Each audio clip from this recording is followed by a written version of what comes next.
E aí, turma, tudo bem? Márcio Mocelin aqui. Esse vídeo tenta responder uma pergunta simples. É possível calcular o ângulo a partir do seu cosseno ou do seu seno? Tá? E por que eu estou falando isso, tá, pessoal? Porque isso aqui surgiu no meu último vídeo. No meu último vídeo, esse vídeo aqui, ó, que você tem desafio de geometria, eu fiz uma solução bem bacana, um exercício bem difícil, por sinal. Se você for aí nos meus vídeos, os últimos vídeos, vai ver que é um vídeo muito legal e é uma resolução muito bem feita, tá? Mas eu usei uma aproximação, tá, pessoal? Lá no meio da resolução do exercício, eu usei essa aproximação aqui, ó. Arco cosseno de x é aproximadamente π sobre 2 menos x ao cubo sobre 6, onde x é o cosseno do ângulo em questão que eu estava procurando, tá? E isso aí gerou um monte de dúvida. O pessoal, pô, Márcio, de onde que surgiu isso? Então eu resolvi fazer esse vídeo para tentar responder essa pergunta motivadora. É possível calcular, usando somente as operações fundamentais, o valor de um ângulo quando se conhece o valor do seu seno ou cosseno, né? Ou seja, eu consigo calcular sem uso de tabelas, sem uso de calculadoras, vamos dizer assim, computacionais, só usando contas de adição, subtração, multiplicação e divisão, potência e radiação, evidentemente, o valor de um ângulo conhecendo o seno e o cosseno dele? Então, claro que a resposta é sim, senão não existiria esse vídeo. Só que lógico que nós vamos chegar no valor aproximado, mas é possível calcular, tá? Então o que eu vou tentar mostrar nesse vídeo? Como chegar nessa aproximação e verificar o quão boa é essa aproximação, tá? Então vamos lá. Vamos começar aqui então com os pré-requisitos, tá, pessoal? Pré-requisitos, mas sim, pré-requisitos, porque para a gente chegar no valor dessa aproximação, numa expressão que dá essa possibilidade de calcular o ângulo a partir do seu seno ou cosseno, a gente vai usar uma matemática um pouquinho pesada, tá? Mas não é nada tão pesado assim. Você aprende já nos primeiros meses de uma faculdade alguma das coisas que vão ser ditas aqui, tá? Então uma das coisas que vai aparecer é a derivada da função seno. Eu vou mostrar aqui para você. Se você é um cara de nível que está estudando nível superior, já estudou isso, eu só vou mostrar o resultado e falar assim, a gente vai usar isso aqui em determinado momento, tá? Você já viu, provavelmente, já teve aula disso, vai saber do que se trata. Se você é um cara que está no nível médio, está estudando aí, de repente, com um vestibular um pouco mais difícil, só viu esse vídeo aqui para aumentar um pouco mais seu conhecimento, eu peço que nessa parte da aula você acredite nos resultados que eu vou mostrar aqui, valeu?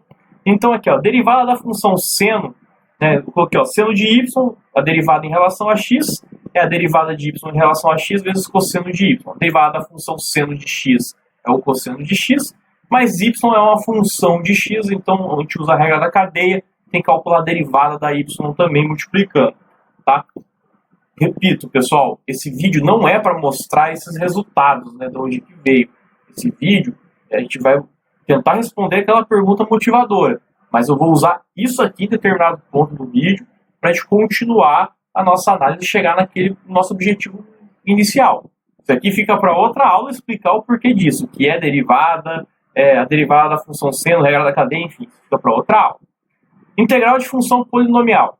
A integral de uma constante vezes x elevado a n dx é a constante vezes x elevado a n mais 1 dividido por n mais 1 mais uma constante de integração que nós chamamos. A gente vai usar isso aqui em determinado ponto do nosso exercício, vamos dizer assim, esse exercício mental que a gente vai fazer. Uma outra coisa que vai ser usada é a expansão binomial. A expansão binomial nada mais é do que o binômio de Newton, tá? Só que a gente vai expandir o conceito, tá? No binômio de Newton, geralmente, esses valores aqui, ó, o m é o valor inteiro, tá? Então, aqui não é bem assim. A gente vai usar e vai definir aqui o número binomial, que não vem lá, né, da combinação. No nosso caso, esse m ele pode ser fracionário, inclusive. O M1 aí vai ser o valor M, o M2 vai ser M vezes M menos 1 sobre 2 fatorial. E aí, para valores maiores ou iguais a 3, a gente vai usar aí essa expressão M vezes M menos 1 até o M menos o P menos 1, né? Sobre P fatorial. Bem simples, a gente na hora de resolver, você vai ver que isso aqui vai sair, ó, voado. Ótimo, então vamos começar aí, pessoal, considerando um triângulo retângulo, tá? Onde os ângulos internos são esses indivíduos aí, ó. O Y e o Y barra. Esse Y barra, isso é uma barra bem fraquinha, né? Pena. Não tem problema não. E vamos chamar um desses lados aqui, um dos catetos, de X, tá? e vamos chamar a hipotenusa de 1, né? Vamos falar que o valor da hipotenusa é 1, o valor de um dos catetos é x, o que resta, por último, que está acoplado, né? O outro cateto ser raiz de 1 menos x², que vem da aplicação direta do Teorema de Pitágoras. Sabemos também que a hipotenusa é o maior lado de um triângulo retângulo. Então, o módulo, né, o valor desse x aqui em módulo é menor do que 1. Tá? Fato. Tá? Já que ele é um dos catetos, o cateto sempre vai ser menor do que a hipotenusa. Bom, vamos lá. O y, tá, é o arcosseno de x. Tá? Como assim, Márcio? Eu boiei. O ângulo y é o ângulo cujo o seno dele vale x. Calcula o seno de y. Seno é cateto oposto ao y sobre a hipotenusa. Então é x dividido por 1. X. Seno do ângulo y é x. Dessa forma, eu posso escrever essa expressão aqui, ó, seno do ângulo y é x. Então, falar que y é o ângulo cujo seno vale x, é falar que seno de y é igual a x. Simples, trivial. Bom, a gente vai derivar implicitamente em relação a x essa expressão que a gente acabou de achar. Fazer a derivada dos dois lados. Então, eu vou ter a derivada de seno de y em relação a x, que é aquele resultado que eu falei, e a derivada de x em relação a x, que é dx que vai dar 1. Tá? Então, a derivada de seno de y em relação a x, a gente vai usar aquele resultado que eu mostrei nos pré-requisitos, tá? Então peço que você acredite, caso você nunca tenha estudado derivada, nem sabe o que é derivada, mas é um resultado matemático que a gente está usando para transformar essa expressão que a gente chegou. E o derivado de x em relação a x é 1. Então a gente vai chegar aí, ó. A derivada de seno de y em relação a dx é, usando a própria tabela derivadas, né, o conceito de derivada e mais a regra da cadeia, vai ser dy dx cosseno de y igual a 1, porque isso aqui é 1, a derivada de x em relação a x. Bom, vamos isolar o dy dx aqui, tá? O que a gente vai chegar aqui, ó? Que dy dx é igual a 1 sobre raiz de 1 menos x ao quadrado. Olha, o que a gente vai fazer agora? A gente vai pegar esse resultado, vou voltar aqui até, tá? A gente vai pegar esse resultado aqui, vai passar esse dx, digamos, multiplicando, ele vai passar para cá, correto?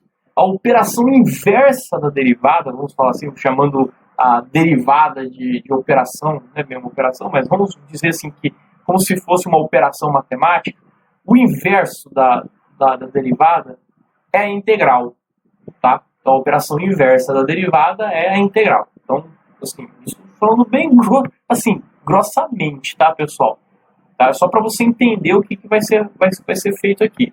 Então, a gente vai ter aqui um diferencial dy igual a dx sobre raiz de 1 menos x², e eu quero tirar a derivada, né, para tirar o diferencial. Então, vou ter que usar a integral. Então, quando a gente usa a integral, pessoal, aqui, a gente vai ter, ó, era dy, usou a integral desse lado, virou y. Meio que um cancela o outro. O símbolo da integral aí, junto com o símbolo do diferencial, não vai cancelar o outro. Tá? Lembrando, pessoal, mais uma vez, não custa lembrar, esse vídeo não é para explicar derivada, não é para explicar integral, né? Assim, eu estou usando esses recursos, tá, que eu coloquei lá nos pré-requisitos, assim, ó, para a gente seguir nesse vídeo, seguir nessa apresentação, você vai ter que acreditar em alguns fatos. Tá? Esses fatos já foram mostrados lá nos pré-requisitos. Então, considere isso aqui um andamento do nosso vídeo usando aqueles resultados, tá bom? Então aqui, pessoal, eu sei que o y, que é o nosso ângulo, ele é o resultado da integral de dx sobre o raiz de 1 menos x². Só que calcular a integral de 1 sobre raiz de 1 menos x² é um tanto quanto difícil, tá? Não é uma coisa fácil. Para você que já fez superior sabe disso. Às vezes você precisa de uma tabela tal, e a tabela ia chegar em arco sendo de alguma coisa que não ia resolver o nosso problema. Mas eu posso escrever esse raiz de 1 menos x² de uma forma diferente. A gente vai reescrever essa expressão. A gente vai reescrevê-la como? Como isso daí. Presta atenção no que aconteceu. Raiz de 1 menos x². Raiz quadrada é a mesma coisa que o expoente meio. Então está elevado a meio. Então é a mesma coisa que eu falo assim, ó. 1 menos x² elevado a meio. Isso aqui está no denominador, passo para o numerador, então o expoente, que era meio, passa a ser a menos meio, correto? Então aqui, ó, pronto, ficou 1 mais e menos aqui, menos, né? Tipo, mais e menos é menos, que seria esse menos, então eu vou escrever 1 mais o menos x ao quadrado elevado tudo isso a menos meio.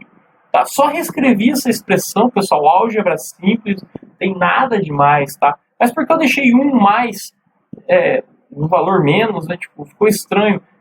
Você vai entender o porquê eu coloquei isso, para a gente poder usar o teorema lá da expansão binomial. Tá? Então a gente vai usar a expansão na série binomial.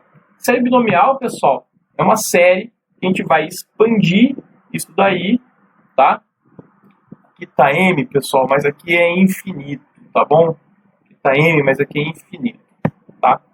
Quando o nosso m aqui não é um valor inteiro, beleza? Então aqui esse m aqui, ó, quando não é um valor inteiro, esse somatório ele vai para o infinito, tá bom? Então aqui, ó, 1 mais um valor x elevado a m é igual a 1 mais aqui um somatório do contador p indo de 1 até infinito, tá? Do número binomial mp com aquele número x elevado ao valor p, que é o contador. Perfeito. Então no nosso caso o m é menos meio e esse x é o menos x ao quadrado, que está aqui. Tá? Lembrando que como isso aqui é bem binômio de Newton mesmo, mas quando esse m ele não é um número inteiro, esse somatório vai para uma série infinita. Tá? Tem que acreditar nisso também, tá, pessoal? Eu estou tentando explicar de forma bem rápida da onde que vai surgir aquela expressão. Perfeito, vamos lá. Continuando. Então a gente vai usar essa expansão aí em série infinita, né? A gente vai expandir isso aqui usando a série binomial. Lembrando que o número binomial, ele é o M1 é o próprio M, então aqui, ó, o 1 que é o da fórmula, vamos dizer, está aqui, mais M vezes o x elevado ao P. O P é 1. O x é o menos x ao quadrado, tá? Então, menos x ao quadrado está aqui, elevado a 1 vezes M. Beleza. Mais m vezes m menos 1 sobre 2 fatorial, né? Vezes o x menos x elevado a 2 elevado ao quadrado, que é o P. P nesse ponto aqui do somatório é o 2. Então, P vai de 1, 2, 3 até infinito. E assim continua. Realizando, pessoal, essas operações aqui simples com sinais, né? Menos com menos mais, meio vezes 1 meio, meio x ao quadrado. Aqui, menos e menos mais, com menos, menos.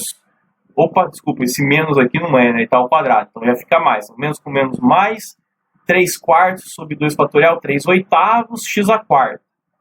E você vai continuando fazendo essa operação. A gente vai chegando nesses coeficientes. Então, 1 mais menos x quadrado elevado a menos meio é 1, mais meio x ao quadrado, mais 3 oitavos x a quarta, mais 5 16 x a sexta, mais 35 sobre 128 x a oitava, e assim por diante. Se você começar a sacar melhor, pessoal, você vai ver o quê? Isso aqui tem uma característica, essa expansão. Ela começa a assumir uma característica interessante, que, na verdade, isso é um somatório infinito, um pêndulo de 1 até infinito, onde o numerador é a multiplicação dos números ímpares, até o ímpar 2p menos 1 aqui, até o pésimo ímpar, dividido, e o denominador é a multiplicação dos números pares, até o pésimo par, e o expoente é o pésimo número par também, tá? Então, olha só, o 1 é o resultado de... O P é 1 aqui, é o resultado da multiplicação do primeiro número ímpar que temos, 1. E o denominador é a multiplicação do primeiro número par que temos, 2. Situando 0, evidente, né?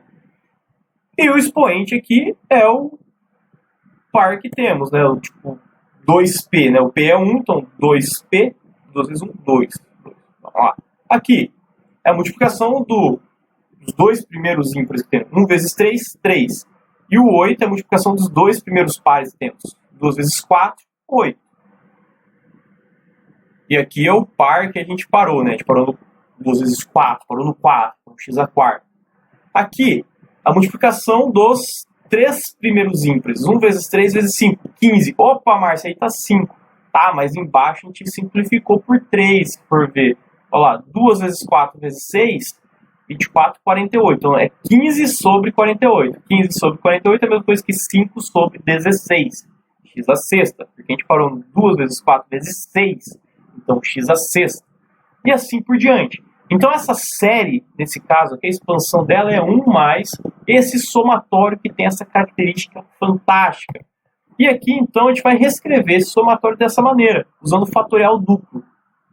Conhece fatorial duplo? Não. Fatorial duplo é o seguinte, você vai multiplicando um número, né? É a mesma ideia de fatorial, só que você vai multiplicando, pulando sempre um valor, né? Então, você ó, fatorial duplo de 2p menos 1, p valendo de 1 até infinito, então vamos supor que o p vale 5, por exemplo. Então, a gente vai ter o 9 fatorial duplo aí. Fatorial duplo de 9 vai ser 9 vezes 7, vezes 5, vezes 4. A gente não multiplica pelo antecessor, a gente multiplica pelo antecessor do antecessor. Fatorial duplo é isso. Você vai fazer uma sequência de números que não são consecutivos, mas sempre pulando um, multiplicando. Então aqui é o fatorial duplo dos números ímpares, dos pésimos números ímpares, e aqui dos pésimos números pares. Tá bom? Vezes x elevado ao pésimo número par que temos. Então essa sequência ela fica muito bem escrita assim, fica até bonito. Bom, continuando. Então essa expressão aqui, na verdade, é essa expressão aqui. Olha que bonito que tá. Tá a gente chegou com aquela expressão 1 sobre raiz quadrada de 1 menos x ao quadrado, pode ser escrito dessa forma. Continuando. O que a gente vai ter aí, pessoal? Então aquela integral que nós temos, nada mais é do que o 1 sobre raiz aquilo lá, eu substituo por aquela série. Lembrando que isso aqui é um polinômio, né, pessoal? Isso aqui são os coeficientes, são os números, né? Se a gente volta aqui um pouquinho, é um polinômio, a gente vai montando isso daqui, tá? Então, aqui, pessoal, isso aqui é um polinômio. E como que é a integral de um polinômio que a gente viu, né? X aqui, ó, 1 tem a variável x. Então vai ser x elevado a 0, que é 1. X elevado a 0, que é 1, para calcular a integral, eu somo um expoente e divido pelo valor que deu o resultado dessa soma. Então vai dar x elevado a 1 sobre 1. Aqui, pessoal, os coeficientes. O x está elevado a 2p. Então vai ser x elevado a 2p mais 1 sobre 2p mais 1 vezes o coeficiente que temos. Então a gente vai chegar nessa expressão. O y é, na verdade, quem que é o y? É aquele nosso ângulo que a gente está procurando. É o x mais somatório infinito de p de 1 até infinito, né? Daquela expressão que nós tínhamos aqui, com o expoente do x somado 1 e dividido o coeficiente por 2p mais 1, que é a regra de integral de um polinômio. Coisa simples. E aqui temos então uma expressão para calcular y, e temos também uma expressão para calcular o y barra, que é esse daqui. Caso nós conheçamos, por exemplo, o cosseno do ângulo, tá?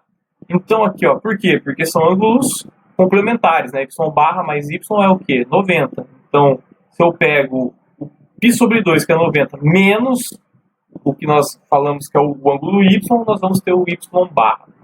Então, quando eu conheço o seno de um ângulo, eu uso essa expressão aqui, tá? Então, eu conheço o seno do ângulo, que é o x, vou usar essa expressão. Quando eu conheço o cosseno de um ângulo, eu uso essa expressão aqui embaixo, que daí o x vai ser o cosseno do ângulo y barra. Perfeito, pessoal. Então essas duas são as expressões que parecem ser muito difíceis, né? Olhando assim, de onde que surgiu essa série? Surgiu dessa historinha toda que eu contei. Mas observe que ela é fácil de utilizar e é isso que eu vou tentar mostrar para você. Ela é bem simples de utilizar. Por exemplo, se o cosseno de um determinado ângulo θ é 3/8, determine o valor aproximado desse ângulo θ. Então vamos lá. Eu tenho o cosseno. Então, o cosseno, vou usar essa expressão aqui, ó. Tá? Π sobre 2 menos x menos essa série. Então, π sobre 2 menos x menos. Primeiro elemento da série aqui, ó.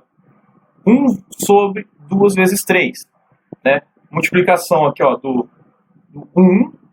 Porque o p valendo 1 vai ser 2 vezes 1, 2 menos 1, 1. 1 fatorial duplo é 1 mesmo. Aqui embaixo, o 2p, 2 vezes 1, 2. 2 fatorial duplo vai ser 2. E 2p mais 1, 3. Então, 1 sobre 2 vezes 3, x ao cubo, porque o p vale 1, primeiro elemento dessa série. Então, 2 mais 1, 3, x ao cubo. Próximo elemento da série. Aqui o P vale 2. 2 vezes 2, 4. 4 menos 1, 3. 3 fatorial duplo vai ser 3 vezes 1, né? Eu pulo 2, eu pulo os pares, né?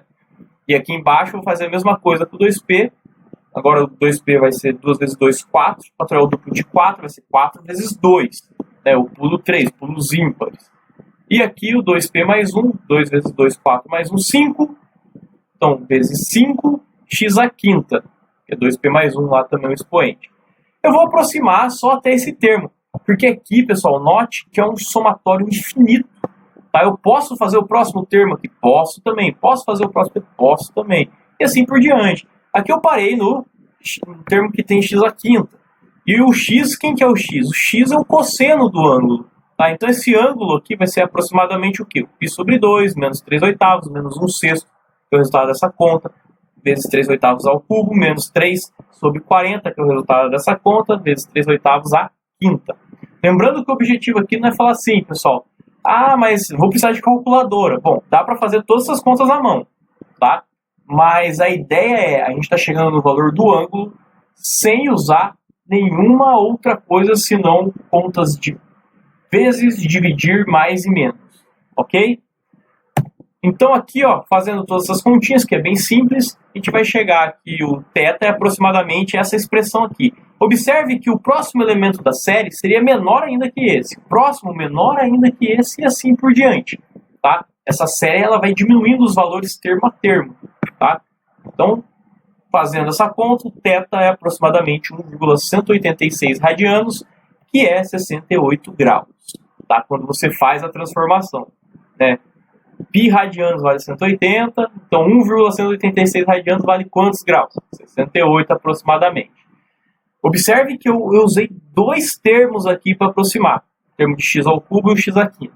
No vídeo que eu fiz anteriormente, eu tinha usado só o termo de x ao cubo, já me servia, e eu sabia que servia.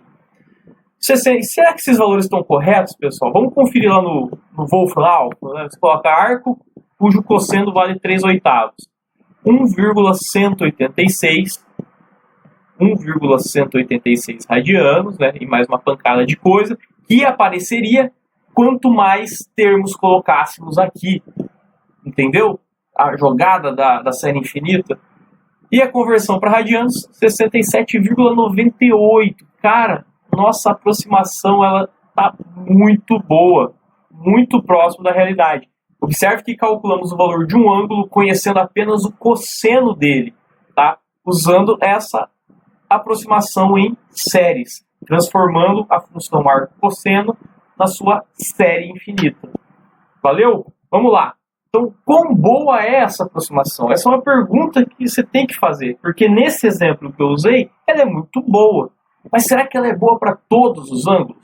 Então aqui, pessoal, é evidente, né? Que ela é tão boa quanto decidimos, né? Decidamos, sei lá como fala isso, o quanto decidimos calcular de termos dessa série infinita. Se eu calculo 1000 termos para essa série infinita, com certeza vai ser uma aproximação ótima. Se eu calculo um termo só, não vai ser uma aproximação tão boa assim. Então, vai depender de quantos termos nós vamos usar para fazer essa aproximação. Então, eu fiz alguns gráficos no Excel, que é um programa muito bom, que eu aconselho todo mundo estudar, aprender e saber como funciona, tá? Eu fiz alguns gráficos aqui para você entender. Então, conhecendo, por exemplo, o cosseno de um ângulo, essa expressão aqui, eu vou fazer essas aproximações. Então, aqui, para você entender esse gráfico, pessoal, ele vai aqui no eixo x de menos 1 a 1, e no eixo y ele vai de 0 a 180. Aqui, de 0 a 180 graus. De menos 1 a 1, o valor do cosseno desse ângulo que eu estou calculando. O que está em azul aqui, esse gráfico em azul, é o gráfico da função arco cosseno de x. Certo? E o que vai estar em vermelho aqui vai ser a aproximação que a gente está usando. Uma é para o P igual a 0. O P igual a 0 nós não temos série nenhuma aqui. Isso aqui é nada. Só fica a aproximação essa aqui, ó. Π sobre 2 menos o valor do cosseno do ângulo em radiano, tá? Então, o gráfico aqui, ó, tá aqui. É uma reta, tá? Vermelha. E esse gráfico aqui, pessoal, é o gráfico da diferença em módulo do arco cosseno para aproximação. É o gráfico do erro. O quanto que eu estou errando. E o eixo X aqui, ó, vai de 180 a 0. Ou seja, Por exemplo, para você entender aqui, ó, nessa aproximação aqui, usando só π sobre 2 menos x, eu tenho que para ângulos aqui, ó, de 120 graus até mais ou menos 60 graus, o erro é de 2 graus, tá? Isso aqui é em graus, tá, pessoal? Esse erro, a diferença é em graus. Então, de 0 a 14 graus, tá aqui no meu eixo. Então, aqui, ó, de ângulos de 120 até 60 graus, o erro é um erro absoluto de 2 graus. Então, se eu uso, por exemplo, essa aproximação para calcular esse ângulo aqui, conhecendo o cosseno dele, e esse ângulo for 100 graus, eu vou ter uma boa aproximação. Vamos lá. E se eu uso agora o P igual a 1, ou seja, eu já começo a buscar termos dessa série aqui, né, que vai aparecer o x ao cubo aqui. Aqui eu já aumento um pouco mais minha tolerância ao erro, aqui, ó. De 140 graus até 40, eu vou ter um erro de 2 graus. Eu aumentei meu range, né? E veja que esse gráfico vermelho, ele deu uma pequena encurvadinha aqui. Vou voltar para você ver, ó. Olha só, tá vendo? Ele deu uma pequena encurvadinha e essa banheira aí, ó, ela melhorou um pouquinho, né? Ela começou a diminuir o erro para outros valores de ângulo. Vamos lá. O P igual a 2, usando mais um termo. Aqui, eu tenho de 150 graus até 30 graus. Eu tenho uma boa aproximação de 2 graus. Né? O meu erro máximo ali, se eu pego o cosseno de um desses ângulos para calcular essa aproximação, eu vou ter um erro máximo de 2 graus ali no meu cálculo. O P igual a 3. O P igual a 3, mesma coisa. Observe que cada vez mais o gráfico vermelho ele vai tomando a forma do gráfico azul e essa banheira aqui ela vai ficando cada vez mais aqui, ó, pertinho do seu eixo X, né? E agora o P igual a 4, mesma coisa.